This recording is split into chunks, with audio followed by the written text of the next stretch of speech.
Alléluia, chers frères et sœurs, dans le Seigneur Jésus-Christ, que retiendrons-nous de la vie de Samson?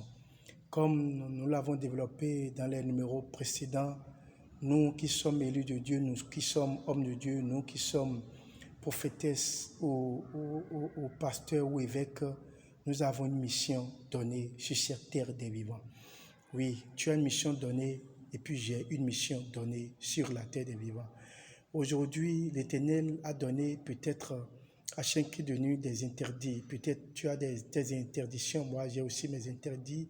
Tu dois te dire, toi qui es homme, qu'est-ce qui t'est interdit, qu'est-ce qui ne t'est pas permis de faire. C'est la première question que tout être, tout élu de Dieu doit se poser. Quelle est ma mission? Quels sont les interdits? Quelles sont les interdictions? Quelles sont les choses que je dois faire? Quelles sont les choses que je ne dois pas faire? Pour l'avancement de l'œuvre divine, pour l'avancement de ma vie, pour l'avancement de mon destin, qu'est-ce qu'il faut faire? Qu'est-ce qu'il ne faut pas faire? Si nous devons retenir des leçons de la vie de Samson, c'est la première chose que nous devons retenir. Qu'est-ce que l'Éternel me demande de faire? Qu'est-ce que les cieux m'exigent de faire? Est-ce que c'est parce que j'ai des cheveux comme Samson? Est-ce que c'est parce que j'ai la force comme Samson que tout me permet? Une fois que tu as cette force et que tu as été missionné, tu dois savoir que à côté de toi, en ton sein, dans ton rang, dans ta maison, il y a toujours quelqu'un qui veut ta mort, quelqu'un par qui on veut passer, où on est passé, où on doit passer pour t'atteindre. Sois éveillé. Leçon numéro 2, reçue de Samson. Samson, les leçons que nous retiendrons de la vie de Samson sont nombreuses. Parce que quand tu as une mauvaise femme, tu es foutu. Quand tu as un mauvais mari, tu es foutu. Quelle est la femme qui est à côté de toi? Quel est le mari qui est à côté de toi?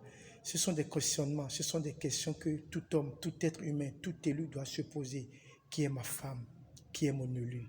Qui est mon époux? Qui sont mes enfants? Qui est mon maître? Qui est mon subalterne? Qui est-ce que je sais et qui est-ce que je commande? Je dirige qui? Je suis dirigé par qui? Ce sont des questionnements, ce sont des questions qu'on doit se poser parce que la mort peut venir de n'importe où.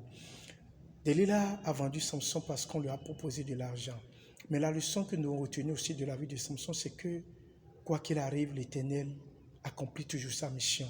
Samson a été attaché, Samson, on lui a percé les yeux, Samson a été attaché, Samson a été emprisonné, mais Samson est arrivé à tuer les Philistins. Juge 16, verset 30, qui dit, Samson dit que je mets avec les Philistins. Il se pencha fortement et la maison tomba sur les princes et sur tout le peuple qui était. Ce qui fit périr à sa mort fut